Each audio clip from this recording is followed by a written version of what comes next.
Hey y'all, Uncle Jimmy here. When you speak for yourself, you're forced to think for yourself. And when you think for yourself, the sports world looks different. In order to enjoy this podcast and this show, you need to have the courage to look at the world from alternative points of view and not be offended when you disagree. Speak for yourself isn't your Twitter, Facebook, or Instagram feed. SFY tells you what you need to hear and not what you want to hear. So, welcome aboard, buckle up, and enjoy the ride. We start today with John Gruden, Bryan Cranston, James Gandolfini, John Hamm, Peter Dinklage, Michael K. Williams must all move over and make room for a new champion. John Gruden is the best actor on television. The 5-star reviews from his performance last night on Hard Knocks are pouring in. And not since Cranston portrayed drug kingpin Walter White in Breaking Bad has an actor received the kind of praise Gruden has for playing the role of swashbuckling Raiders head coach John Gruden. One reviewer hailed Gruden's performance as breathtaking. Another called it stunning. Magnificent is the word that best describes Gruden's work last night. For me, Gruden's performance brought back memories of the great Walton Goggins' portrayal of Shane Vendrell in the series finale of The Shield. Goggins and Gruden are both method actors. They stay in character off screen. But a source connected to HBO told me Gruden's performance was most influenced by Ian McShane's portrayal of Al Swearingen in Deadwood. You decide for yourself. Take a look. More than anything, I want better execution. Are we clear on that? I want better execution. I want you to get a little bit pissed off. All right, not a lot of people expect very much from us. Do they? Do they? You've been reading about us? Not a lot of people expect enough from us. I'm tired, man. I'm tired of reading about it. It's time for you to stick your foot up somebody's man. The problem is Gruden is going to have to, the football players aren't nearly as gullible as TV critics. I mean, I love Gruden's tough guy shtick, but I don't play for the Oakland Raiders. I talk sports on TV. Gruden is gold for me. If I'm on the Raiders and my coach is yelling at me on Hard Knocks about sticking a foot in someone's rear end, I'm like, you go first, and start with Antonio Brown. A locker room is a tough crowd. There are about 15 players on the Raiders roster who are impressed by Antonio Brown's career and contract. The rest are either indifferent or thinking AB is a talented buffoon. The vast majority of the Raiders believe Gruden and his sidekick, Mike Mayock, were fools for dumping Amari Cooper and Khalil Mack and trading for Antonio Clown. Gruden's tough guy shtick rings hollow inside the Raiders locker room because the players are watching Gruden grovel at AB's feet. I don't know what anybody's writing or what anybody thinks, but this foot injury wasn't his fault. You know, this was a total accident. It really wasn't his fault, and it's a serious injury. I know some people are smarting at it, but it's really not a laughing matter. The guy was hurt. He was innocent. He didn't do anything wrong. All right, does that sound like a coach who wants to put a foot in someone's backside? AB undermines a head coach. He did it to Mike Tomlin in Pittsburgh, and he's doing it to John Gruden in Oakland. Gruden's like a dull knife, just ain't cutting. Talking loud, then saying nothing. Yep, John Gruden, the hardest working man in football, epitomizes the James Brown song, talking loud and saying nothing. Gruden's performance is going to win an Emmy. It won't win many games. All right, joining the desk now are Fox Sports NFL analysts Eric Mangini and LeVar Arrington. Marcellus, start us off. Is John Gruden's stick working with his players? Absolutely, it's working. It's always worked. This is nothing new, and this is a problem with access. When people get access like the Hard Knocks to 24/7, they think they've seen something profound. This is a revelation. Wow. And then they also look at John Gruden and say, oh, man, he's out there trying to fake it, ham it up for the cameras. You ever been in an NFL locker room? This is what they all do, because you got to think about what you need to do. You need to get 53 guys to go through that beautiful hell called that line of scrimmage every single play. And you can't just talk in reality with a dry script. Oh, it got to get theatrical. It has to get magical. And they all have a stick. Every coach I've ever played for. Let's go to Bill Parcells, who will walk through the Dallas locker room. And then when he gets to the end and no players could see him, but my locker was right there by the exit, I peek, he was like, I like that. Nobody can say a word to him just to go over there to rile you up. You think Bill Belichick really coaches his team in 2-word answers like he does for the media? It's a stick. Bill Parcells, I told you about. Wade Phillips. Let's go to all the other coaches, the great ones. Greg Popovich, you think he talks like that to his players for real? So, yeah, I think part of the charisma, part of the sell job is to actually put on that performance. Not mad at it. I agree with you wholeheartedly. It's just most of these guys don't have AB contradicting them at every turn. But go ahead, Eric. Well, look, I don't think it's shtick. I think that this is who he is, and this is who his personality is. We saw, a 2-second clip from one team meeting, and during the course of that was actually 30 seconds, but go ahead. Well, whatever, where he said about putting their foot up someone's rear. Mm-hmm. Yeah, so it's this one small clip where he was obviously frustrated with either the way that practice had gone or AB's feet, perhaps. There could be a million different things to get you to the point of frustration. But I think he's sincere to what his personality is. It's not that dramatically different than what I remember when he was coaching before. So if he's true to his personality, then it's not shtick at all. No, it's who he is. I love you, Coach, because you're a coach. But it is stick. It's just it's a heightened sense of what you are. Like he's exaggerating what he believes, and it's still what he believes. But you think that's the first time he said that? I mean, I know Hard Knocks was there, but he said that before. And typically with coaches, you have a timeline of when you approach different things. Maybe that was his, timeline to get fired up. It's time to blow it up. I agree with both of them. I agree with both of you guys. Some of it is shtick. Some of it is genuine. I think the thing about John Gruden that he knows is that he's likable. His guys like him. So, yeah, they do buy into it. They also buy into the opportunity that's there. So I know you're sitting there thinking, like, I don't know. Here's the thing about it. The reason why they buy in is because there's an opportunity. As long as that opportunity exists, they're going to buy in. They're going to buy into a coach. There are very few coaches. You mentioned Parcells. There are a few coaches out there that you look at. I looked at Andy Reid as one of those guys, and I'll just keep it short on Andy Reid. But he's one of those guys that he's a player's coach, coaches by. Herm Edwards is a name that pops into your head. You'll run through a wall for him. It's genuine. You know it's genuine. But then there's certain guys that you say, you know what, maybe it doesn't seem to be as genuine, but it's not disingenuous either. Right. And you're looking at John. John has done a great job of having relationships. He knows people, he knows the players, he has relationships with it. So when you see him coming, it's like, oh man, that's John. You might even be comfortable enough to say, oh, that's Coach JG. Yeah, he's one of those type of dudes. You can relate to him. And I think as long as his shtick is relatable to those guys and they win, as long as they're winning, and he's relatable. No question, but I think y'all are missing my point, or I haven't explained my point properly. Let me say, working with Al Pacino is different than working with Jim Carrey or Chris Rock or someone like that.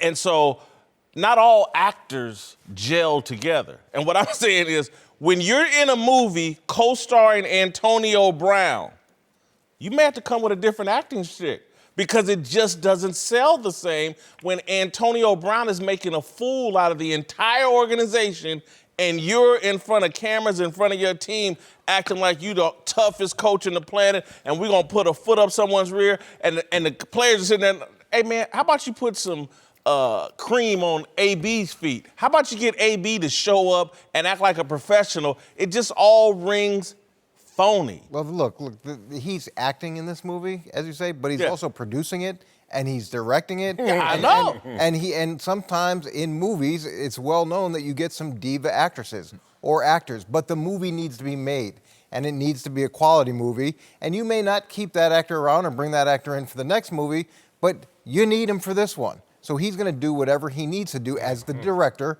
and as the producer to make sure it all works. And at the end of the day, people are happy with the product that's tremendous response, and it's accurate. And that's what I saw last night from Hard Knocks. Again, these coaches have editing and again, he put out a Hard Knocks movie last night. In the middle of all this chaos, I'm still John Gruden, is what he was trying to convey to the audience. And a lot of people ate it up. People loved it.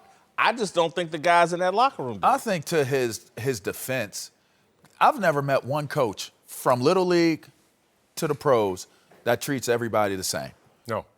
And nor should we've all been measured and weighed differently by that talent. And I'm gonna tell you right now, it feels good when you're on top. and AB's on top. So he's going to get the benefit of the doubt because his accomplishments have called for him to be treated a certain type of way. I went to the Washington Redskins in my rookie year and was around Deion Sanders, Darryl Green, Marco Coleman, Bruce Smith, just to name a few, Mark Carrier, shouts out to the Long Beach Poly, and they were treated differently. Let me tell you something. Deion Sanders, one of the hardest working dudes and when we played the game.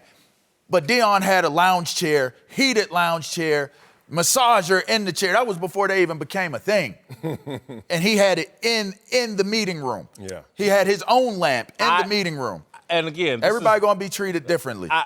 Wonderful point. You're accurate. I'm not 1,000% right on this. And I may be wrong about this. And Eric, you may know better. And look, I just think AB strips a coach of his dignity in a way that I don't think Lawrence Taylor, Deion Sanders, some of the other examples do. I just think AB's so out of pocket, and what he did to Mike Tomlin and that Pittsburgh organization is proof to me. Because again, I think Mike Tomlin's a hell of a coach, and I think he's going to prove it this year now that he's up away from Antonio Brown. But again, when it comes to Deion Sanders, you know what showed up with Deion Sanders? Super Bowls. Everywhere Deion went, Super Bowls follow. Lawrence Taylor, Super Bowls follow. Jerry Rice, any of the other great divas, off-the-chart divas, I haven't seen that with AB. Well, the Pittsburgh situation, when they got to a moment of truth and they had to make a choice, obviously Mike Tomlin's never had a losing season, so you don't get rid of him. And Ben has won the Super Bowl, so you keep him. AB loses in that situation and leaves. But don't read the body language of a locker room by watching Hard Knocks or anything else. I'm not reading their body language because that's pre-produced by John Gruden. Yeah. Because the body language of every locker room is going to be the same as just how many people are in those populations. You got the guys who are asleep during the meetings. You got the eye rollers, like, whatever, dog. I hear you. I'm a ball. I don't need all this. You got guys who are head nodding at everything coach says and ain't going to do damn thing when it comes on to the field. So you got all these types of personalities. It doesn't matter until that rubber meets the road. And AB's like, when the rubber meets the road, there's no one in this locker room that's going to try harder and do better than I am. Well, look, here's the other thing. Is when you make these types of deals, when you make compromises in terms of what you expect from a player because of their ability, then you do it with your eyes wide open. And you know that the results are going to be difficult times, and you know that during those 6 days, you're going to have to manage them to get to day 7. But you made that deal, so you live with the cost of doing that type of business. It's not for everybody. Some people are willing to do it. When they do it, you got to suck it up and deal with all the stuff that comes with it. Another phenomenal point by all of y'all. My point is that he produced a great television performance last night. I think the reality within his own locker room, because AB has acted such a fool, is just not going to land well. It's going to be hard for him to lead that football team. Eric Mangini and LeVar Arrington are back. Time now for a big story. Let's move to Cleveland, where all eyes will once again be on Baker Mayfield this year, whose brash style helped propel him to an outstanding rookie season and also landed him in public feuds with everyone from Hugh Jackson to our buddy Colin Cowherd. But don't expect a different Baker this year, with the quarterback saying in a recent profile, quote, "I probably won't ever change. That's just me. I mean, there's growing up and lessons you learn throughout life, but you know, I'm always going to be who I am and enjoy that. What I've done my whole life has gotten me here.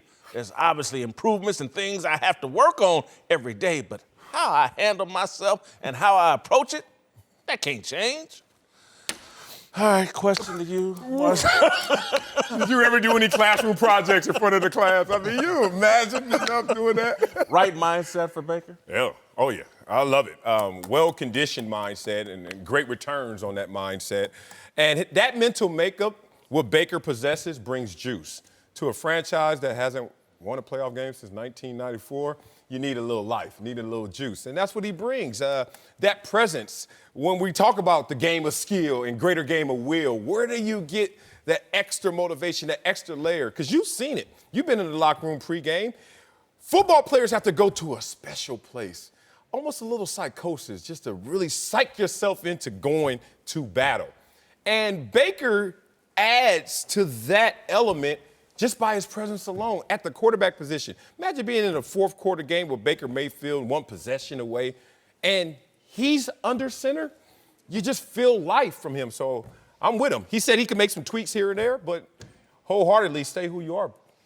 I don't know very many great athletes or great performers or great achievers that haven't changed, that don't understand that the importance of not having an ego, of being able to recognize your weaknesses and push through those. I think one of the things that makes New England such a consistent franchise is they go into the season with who they hope to be, and then they realize who they need to be, and they change, and that's how they're able to compete every single year.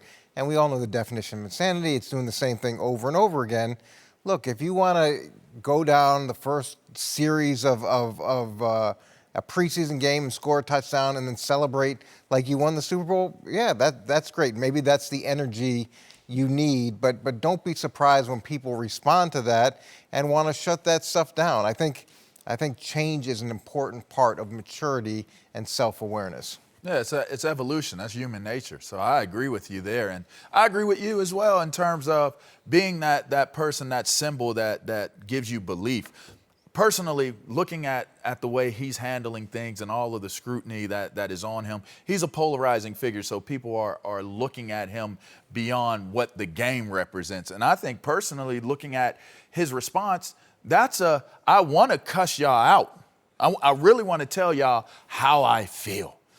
But since I'm not going to do that because that could cost me here, and there, I'm just really going to keep it to, you know what, I'm not going to change. So it's a generalized statement. I think it's a tongue-in-cheek statement. I don't think for 2 seconds Baker really buys into the fact that I'm not going to change. I think he does subscribe to the fact that he needs to evolve as he grows within the league. He just got married. That says change. Your actions say change. So you can say what your words are. And I look at it as just words. I think he is a guy who understands that he needs to flow like the water trying to make it down the hill. Well, he is the quarterback. He does set a tone for that team. They did just add Odell Beckham Jr., a guy who's been a great productive player, but needs to make some changes, I think, to be a more mature player that contributes to a winning environment. And Baker could help set that tone by acknowledging that, you know what, even me, Baker Mayfield, and I've had success. I won a Heisman Trophy. I walked on 2 places. But I'm not perfect. And so when I hear people say, I'm not going to change, I'm never going to change, it's like, well, I'm perfect. And I just haven't met that person yet that is perfect. We're all in need of change. And so I wish that he would say it a little different and believe a little different. And I know he's had a tremendous amount of success. And success is the greatest intoxicant. And you throw on money and fame on top of that, and I don't blame him for going, man, why would I change? Well, I've lived 52 years. You got to. Well, I mean, using your example in Belichick, who really leads that situation and program, he's not changing. He's consistent in his messaging. He's consistent in his ways. He's consistent in his approach. And that stability is what you start to buy into it. Now, it's successful, so why would he change it? And then you look at Baker, he's like, this is successful as well. The only difference is likability in the way I'm doing it. Maybe it strikes you different. It's polarizing. So therefore you don't see it. But this isn't a guy who loses himself because he celebrates. This is a guy who's like, he won the Heisman. He became the #1 overall pick. He's brought juice to this franchise. No, he hasn't won a Super Bowl yet. It's going into his 2nd year. But if we're going to now start to demerit him by the way he goes about his process, I don't see where we really can pull them apart yet. Well, go ahead. Just to react to the Belichick comment, Bill Belichick coached the 34 defense since 1985. And then after they lost the 2nd Super Bowl to the Giants, he was willing to switch to a 4-3. To me, if that's not the epitome of willingness to change something that you've done for years and years and dramatically shift a philosophy, but he knew that was the best thing for the organization and the team at the time. I see Baker Mayfield as a guy who's had tremendous success. Things have gone well for him, and he's so sensitive to criticism now. What's it going to be like when it gets tough? What's it going to be like when they hit those 2 or 3 game losing streaks, when the criticism starts to mount up? You better change because it doesn't go well all the time for everybody. I'm going to say the other thing, and we're going to pass on Darnell's question. I'm going to say the other thing that about Belichick, the difference between Belichick and Baker Mayfield is Belichick may probably be the most arrogant person on the planet privately. publicly, this dude bathes himself in humility. His tone of voice, he never gets loud. Everything about him publicly, and then maybe it's a little smug, some of his answers, but I see a guy that's really pretty humble about his approach, and I see a guy in Baker Mayfield that seems a bit over the top and arrogant. And let me ask you, how many points does the public score on any given Sunday? Excuse Zero. me? The public. The public, yeah. How are we helping? No. We're not helping. So for that's part of shtick. I want you guys to think X, and I'm going to do Y. He can't coach that same way that he gives his public messaging because that's too short. That's no content. And he does just the opposite in closed doors. He has an actual game plan, and they dive into details. He never dives into the details with us as the public. So for Baker Mayfield to say, I'm going to be transparent or closer to who I am in script publicly and privately, I don't think we should go out there and take a shot at it. You know, I think it's valuable to look at the Baker Mayfield aspect from this perspective as well. You mentioned Odell Beckham. He doesn't want Odell to change. So I don't think he wants to put out there the message of, Odell, I'm changing, so I think you should change. I really believe that they look at who they are, what identity they're trying to build, and they buy into it.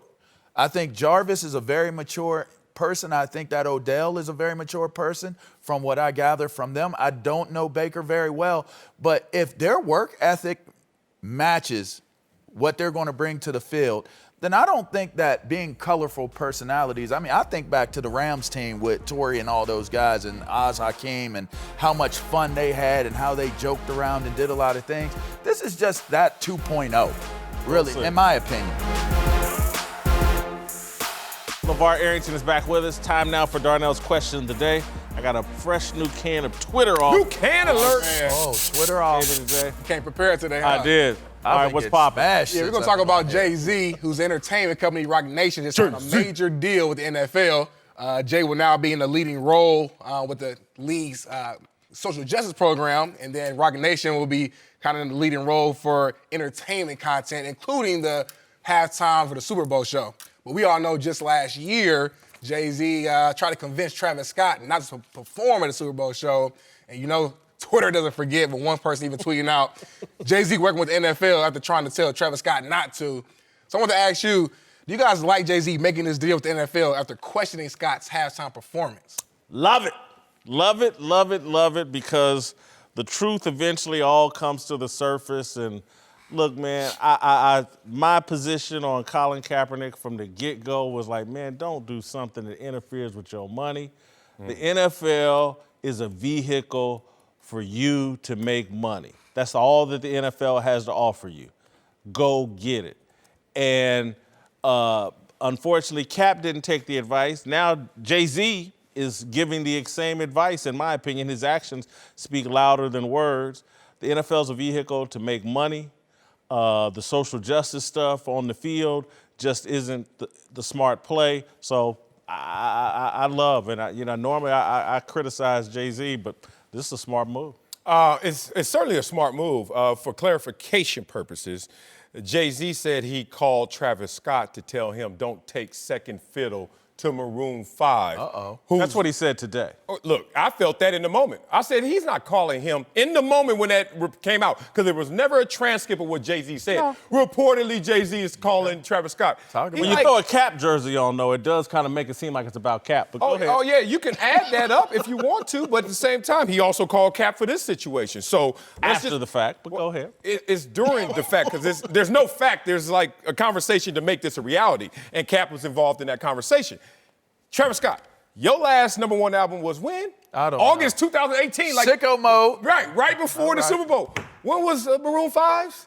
2014. He basically said, you can leapfrog them dudes and be the headliner. That said, this is a smart play by Jay-Z to say, look, I need to partner with the power, and I need to make sure I have control, I have content, and a seat at the table that's being respected and equitable. So, yeah, smart play. You know, every coach that had a great impact on my life had this one saying. And they said they loved us and cared about us. And I believed it. But the one thing he said, when it comes down to it, it's not personal, it's just business. This is just business with Jay-Z. And if y'all really want this to be the mic and me to drop the mic, that's the mic dropping. How many hours are we on right now that Kaepernick has been denied work? I'm done. If Kaepernick gets hired by the NFL today, are y'all upset or are you happy? Mic is dropped, man. We got a problem with Jay-Z getting business, but if Kaepernick isn't denied more work and gets his work, now we okay. Well, I'm going to say that here. Jay-Z's very clear. I'm a businessman. And so he's always about business. The people that have tried to turn the NFL into something other than a business are mistaken and being made fools of. Yeah. You got more? Yeah, I want to add this point. The New York Times is reporting that also Robert Kraft was very instrumental in getting this deal done in order to improve the league's kind of image by getting more celebrity endorsements with their social justice programs. And Boston's WEEI had a quote saying, the NFL's Q rating has taken a considerable hit in recent years due to the Kaepernick saga and many of its owners' ties to President Trump. So is this a smart move by the NFL to partner with Jay-Z? Now, I think Jay-Z's made a very smart move. I'm kind of withholding judgment on whether this is going to work for the NFL fully. Because to me, the NFL is trying to use Jay-Z because they know we're headed towards a very volatile political year.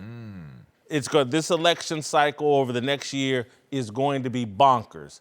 And the NFL doesn't want to be swallowed up by it. And I think they're hoping Jay-Z can help them in that regard. I'm not so sure it's going to work.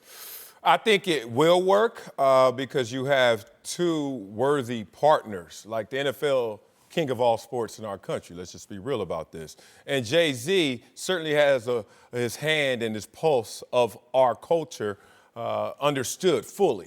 Whether you disagree or agree with him, Jay-Z has always been about what's next. And I mean, Jay-Z, his impact, one, he's not even on social media. And he's like, y'all can talk about me good, bad, ugly, don't give a damn. I'm going to live my life. And it's crazy. I saw Jay-Z when he's like, tell everybody to put on button-ups, stop wearing jerseys. Poor Mitchell and Ness. All them damn jerseys was gone, out of business. And they still around, but come on, y'all. Impact. And Jay-Z says, stop spending thousands of dollars on your car aftermarket and rims and all that. All of a sudden, everybody start going stock rims and stuff. Like, this dude has his pulse on the culture. So, yeah, it's a smart move because there's two willing, worthy partners that's going to make this happen. It's 100% a smart move because Jay-Z isn't going to do anything to mess his brand up at this point in his career. He's one of the most legendary entertainers. He has done something that most entertainers have not been able to do. The last guy that I recall getting close to this was Master P. And the culture has exploded since then. His was a debacle. Super dope businessman, but it was a debacle. Jay-Z with Master P. Oh, stop that. It wasn't good. Next don't debate it. Don't debate it. Next conversation. But the point is that with Jay-Z and what he represents, I think it's a great move because he does understand what the culture represents and people will buy in. Here's where I'll push back against you guys. I think it's much harder to control or dictate to the culture. If you've looked online, people are apoplectic. And, people that Cap supporters are irate and think Jay-Z has sold out the world and how come Cap isn't a part of this. I think this is going to have some mix. I got to see how the backlash plays out. I think you'll have certain NFL players, Eric Reed, Kenny Stills perhaps, that will still want their attention and have protested and taken a knee and diving knee-deep in politics is the way to get it. They're going to do it regardless of what. Is Mr. Antisocial sourcing social media the loud minority as the polling on this? I'm looking at the people that influence Kaepernick, Ness Nitty, Sean King. I'm looking at what their reaction to this. And so I'm just not sure if because again, the NFL to me isn't reacting to public, they're reacting to social media. The whole political problem to me for the NFL is via social media, not in the real world. It's the best, safest move. Bringing Jay-Z on board with him, it's the best, safest move for the NFL at this point. All right, what's next? Yeah, so Jay-Z has actually already spoken with Kaepernick about the partnership, and when he was asked if he has plans on involving Cap, Jay-Z said, quote, You have to ask him. I'm not his boss. So do you guys think Kaepernick should be involved? Well, I would need to see Kaepernick's musical resume before I would sign off on Cap being involved in the music aspect. And then I would like to see, beyond kneeling, his social justice resume. The guy doesn't talk. If you don't talk, Jay-Z's out here talking. Yeah. Kenny Stills talking, other people. Eric Reed, yeah. People talking. Cap doesn't talk. So if you don't talk and you don't make music, what's your qualifications to work in this initiative? Look, I'm with Jay-Z. Ask Cap. And Jay-Z's like, I did ask Cap, and he's not here. So any further involvement will have to be by his doing, not by our pulling. Jay-Z learned a valuable lesson when him and Dame Dash, started off, Rockaware, Rock Nation, and back in those days. Like, Jay-Z ain't with all that smoke, man. It's just like, look, keep your eye on the prize. And if we're not going to continue moving this forward, and a lot of people get disturbed when your focus is capital. But what do you have to show for all your content and creation if you don't pull capital, which is going to change you and your culture and your environment and generational wealth? I hate when people say, he only about money. I'm like, what are you about? And look, Kaepernick, if Kaepernick wants to get involved, they were willing to involve him. Obviously, he doesn't want to. In terms of social justice issues, Kaepernick doesn't want to go into open forum about that because he will get exposed. There are PhD people in private who I've talked to who are on the ground who are like, that's never happening. And less is more is his campaign for those reasons, because there are people who are really vested in this. And Kaepernick's the face of it right now, but this is an age-old problem. This was when you were growing up, when I was growing up. And now he has this power, but I think he wants to exercise it in the less is more campaigning, and it's unfortunate. Well, he's had a lot of people speak for him, and that's probably why he has maintained silence. It's, like you said, I think it's more impactful, or I won't say it's more, I think it is, but some people may think it's more impactful to have other people tell your story and scream your praises and say what it is that you're doing. He can't do it. There's a reason why you don't see me in a Speedo bikini. I can't do it. You could do it. No, you could do it if you wanted to. Now, what the results of it will be something that's up for debate. And socks. But that might not work either. I mean, it's all about how you feel about yourself, Whit. And I'm gonna tell you right now, we know how Kaepernick feels about himself right now. He feels like he's being denied work, and that is why you let other people talk for you, because then you could say behind the scenes, I didn't say that. Well, I represented this singular deal. This whole denied work, I don't want to hear from nobody in this economy saying, I'm denied work. The NFL ain't the only job. That's fair. I know a bunch of people that wanted to play in the NFL. That's fair. I can raise my hand. That's fair. You transition to something else. That's fair. But so quit why I'm denied work. Okay. No, you're too lazy to get off your ass and get a job. But if you are being sensible about denied work and you have the hours mounting on the show, get a real job. Okay. Join the rest of it. Move on from it. Jay-Z, all right. Eric Mangini's back. Let's move to the Dallas Cowboys, who don't seem to be any closer to signing Dak Prescott to a new deal, especially after reports started flying that Dak was asking for $40 million a year. But even with the quarterback's negotiations going sideways, Jerry Jones says the situation shouldn't affect what his QB does on the field. It's not an issue. His contract is to playing, frame of mind, what we're going to be doing this year. It's not an issue at all. It has no bearing on, as I see it, it's something that is more about the future. You buying that these negotiations will have no impact on Dak this season? I am buying it. I think of all the attributes that I love about athletes, high-level athletes, the greatest is the ability to compartmentalize, like to just simply grab pieces of life and put them in their proper order at the right times and prioritize. So a Dak Prescott who's been through his own traumatic experiences. I've been through it as well, lost my mother. He lost his mother to cancer, both of us. I bring that up because it gives you a greater perspective and a bandwidth to deal with situations differently. And imagine a guy who's picked in the 4th round behind Tony Romo and what that mindset is. 4th round's no guarantees on the NFL roster. We used to always say first 3 you're good. After that, and then lower, obviously, good luck. And this is a guy who all of a sudden, in the blink of an eye, is the franchise quarterback of the Dallas Cowboys.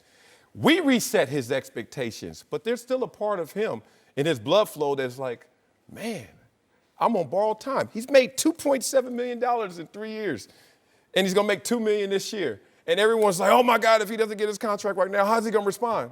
What? Based on what he's been through in his personal life, based on what he's been through in his professional life, you think this is the disturbance? When he's guaranteed, unless lightning hits him, $60 million going forward. Guaranteed, unless he just falls off planet Earth. I think he's fine. Jerry knows that, and that's why the negotiation's slow playing. I think, if anything, it could help his performance, and it could help the Dallas Cowboys because he's playing for his next contract. And typically, when players are playing for their next contract, they perform at an extremely high level. We saw it with Joe Flacco. What was his best year? The year that he was playing for his contract. So from an organizational perspective, there's no reason to rush this. He's going to play. He's got to play really well, because if he doesn't, the number's only going to go down. But he's got the potential to make the number skyrocket. But it's completely controlled by him. So I think it's a positive thing. I think of what Tribe Called Question here, stakes is high. No, that's De La Soul. De La Soul, stakes is high, I'm sorry. And so that's what this reminds me of. Stakes are very high, and I get that Dak's had some success and everybody overcomes things, but I don't think Dak is fully aware of who he is. Because if he was, I think this contract issue would have been settled. Dak thinks he's Russell Wilson, and he's not. And I think he's going to try to do too much this year because of this contract situation. And I think the personalities in that locker room are going to change because of this contract situation if it continues to play out and play out and play out. And if Dak goes over $30 million a year, Lord help him, I think those guys in that locker room are going to eat him up. So I completely disagree with Jerry Jones. I think this league is obsessed with money.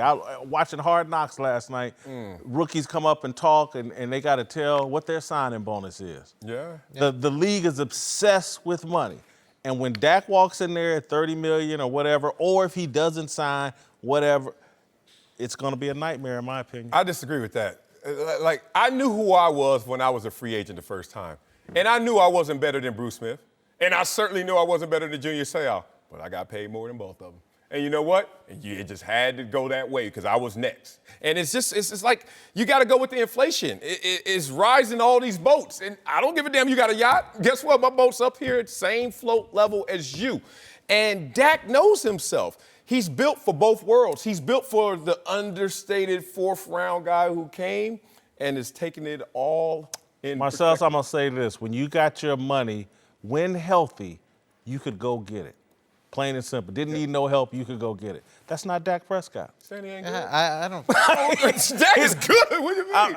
I don't think that's a totally fair assessment. I know. Now, look, guys are consumed with money, and unfortunately for those rookies, those signing bonuses are a lot less than they used to be. Man. With the new CBA. He's made a ton of money off the field. But you're not only paying a guy for who he is, but you're also paying a guy for who you think he can be.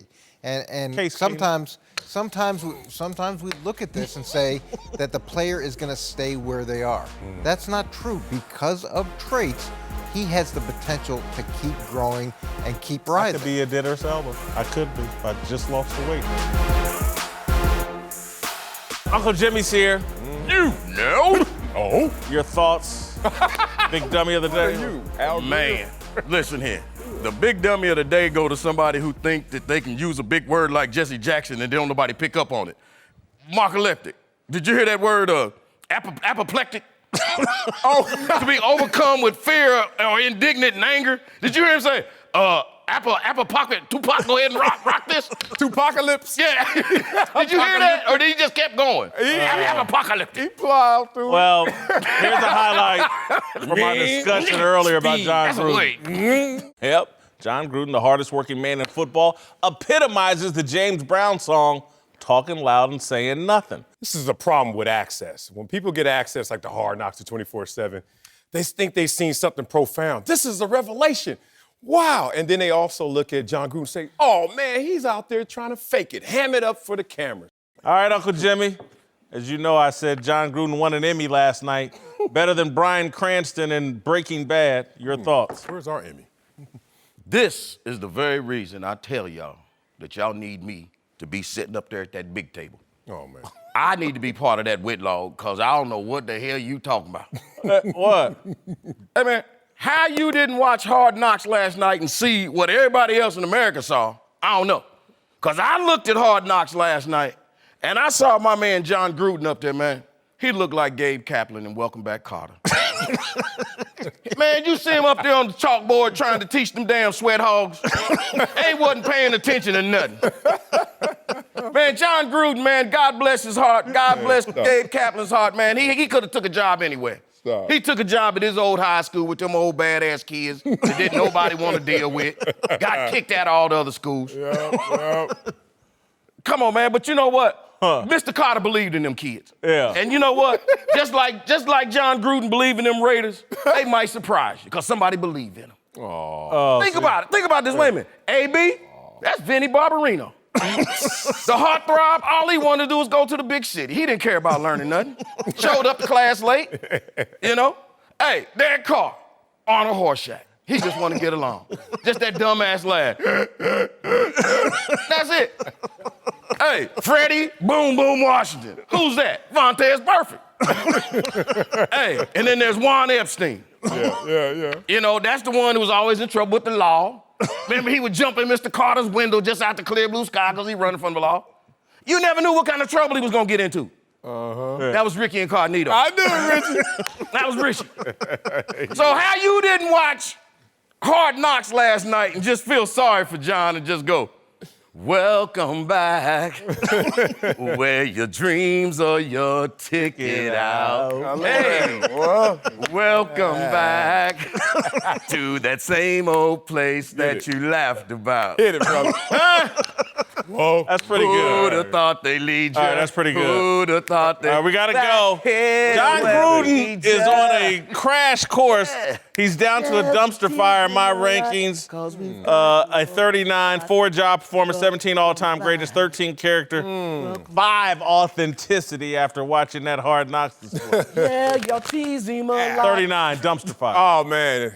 You low on him. I got him a little higher than that. Y'all got Job him performance. on He the did win a spot. preseason game.